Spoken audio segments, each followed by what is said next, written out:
Hi everyone.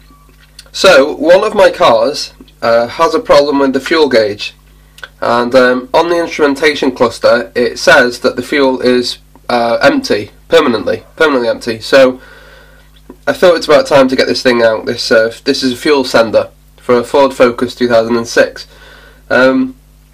So yeah, I've got the thing out. I ended up having to mess about to get it out. I cut a hole somewhere and all this, that and the other. Anyway, I finally got it out, and essentially the way this thing works is that when fuel is low, this little paddle thing here, or float or whatever it's called, stays low, and as the fuel rises or falls, this thing goes up or down accordingly. So if it's full, it'll be up here; if it's empty, it'll be down here. And if I have a look at this here, you can see that it's just a variable resistor. I've got a wet wipe here, there's diesel everywhere. So it's just a variable resistor. You can see that there's a track there. So I think the way this works is that this green one will be, well, it'll either be ground or plus voltage. With this car, I find that cars tend to be 12 volts, so maybe or probably that's fed in 12 volts there, and then this side here will be, well, one of the side somewhere along the track will be ground, and this one here will be the centre terminal, if you like. And essentially it's just a voltage divider, or a variable resistor, whatever you want to call it. And yeah, basically it sends an analog signal back. So if it's half full, you would have thought, I mean, don't hold me to it, but I would have thought that if it's half full, the analog sensor would return 6 volts or whatever. If it's empty, you know, it's just a simple variable resistor. Anyway, so this one's knackered basically. There's something wrong with it, and I've just come to look at it now, and I can see straight away what's wrong with it. It's fairly easy, and I'll need to zoom in, but I don't want to get oil all over me. Anyway, I'll just put this down. So I'll zoom in and show you what the problem is. Okay, so you can see fairly clearly what the problem is here. This orange wire has broken off its connector, and it's because the wire's too tight. If I look at the other side as well, it's just a bit weird really. But if I look at the other side, it's also broken off this side as well. So, you know, but you know, you can see what's going on. This wire is very tight, and if I just zoom out a bit more, I don't want to get oil all over my camera. If I just zoom out, you can see there's a spring, and this thing seems to spring up and down. And this wire has been really tight, I can see, and it's basically broken off in both sides. So yeah, there's a tie here as well which keeps it down there, so obviously that's broken off. Anyway, so there are two connectors, and I'm hoping that if I repair both connectors, this thing should come back to life. So here's the first one, and it seems to have a bit of a little locking mechanism on it, so I'll see if I can do that.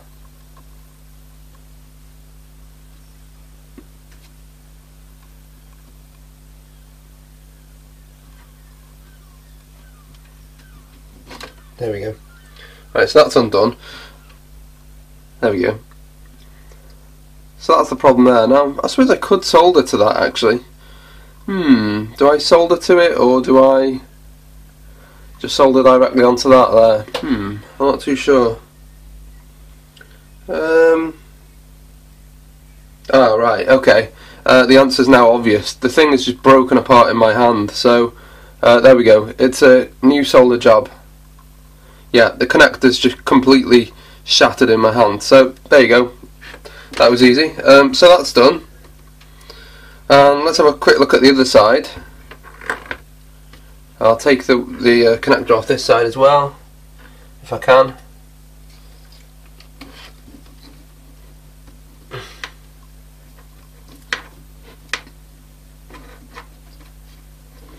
This one's a little bit more tricky. Use these. Oh right, well that's shattered as well. So there you go. So it looks like there's some sort of defect from the factory or something. I don't know. Get these little fragments out.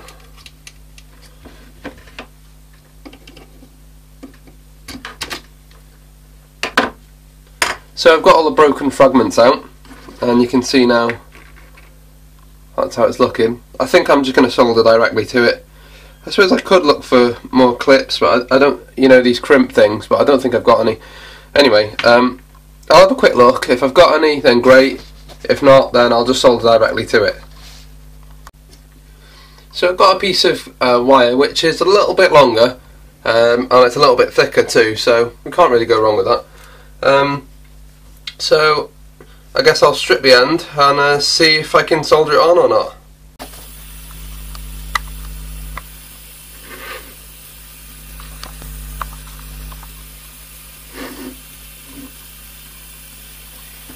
Got to clean this connector off with flux as well, just to make sure it's very clean. And the wire I might as well.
Okay, so I've done that.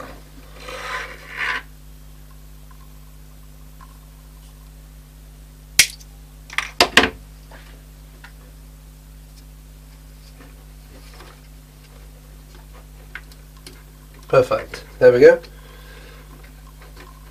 I've got a piece of heat shrink on there now, just to, I don't know, stop any dirt and whatever getting into it. So I'll just heat that up.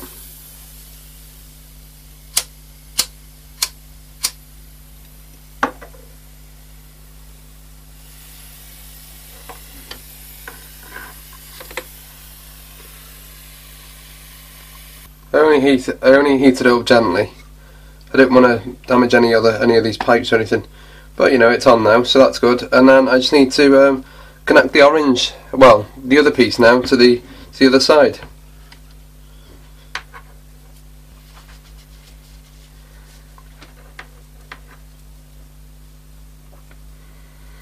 And this can go through this black clip here, this black cable tie. And get it through.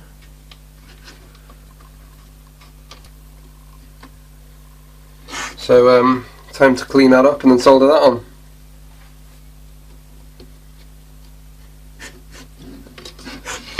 And here we go again.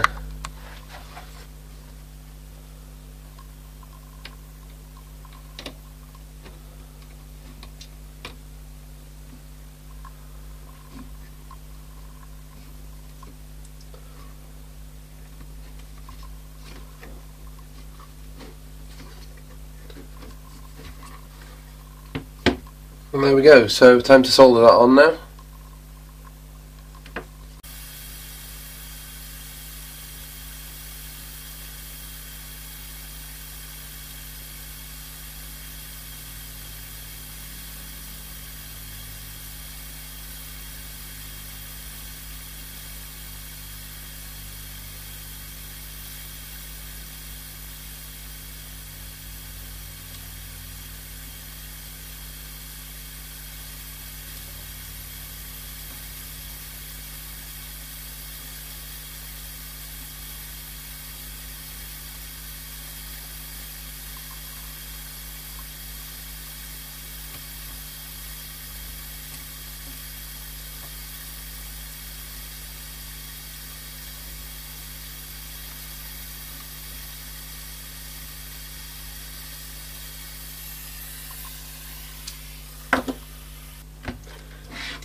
So let's test the resistance.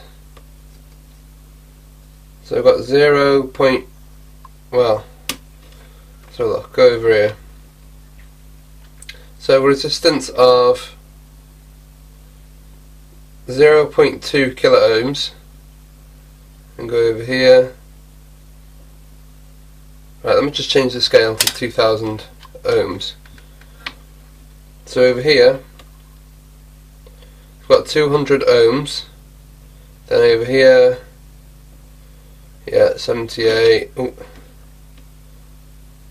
8 ohms, and then over here 75 ohms, and over here 200 ohms. So I think that's working now. So time to try it out in the car, I guess.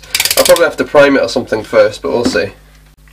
So that's how I fixed my 2006 Ford Focus fuel gauge problem. Problem was there were broken wires in the gauge, in the sensor. So I've put in a longer piece of wire, and hopefully that will be alright now. It still feels a little bit tight actually, but you know, at least there's a little bit of slack there, so it's an improvement. Well, it actually works now anyway, so I'll put it in the car and see what happens. Thanks for watching, bye!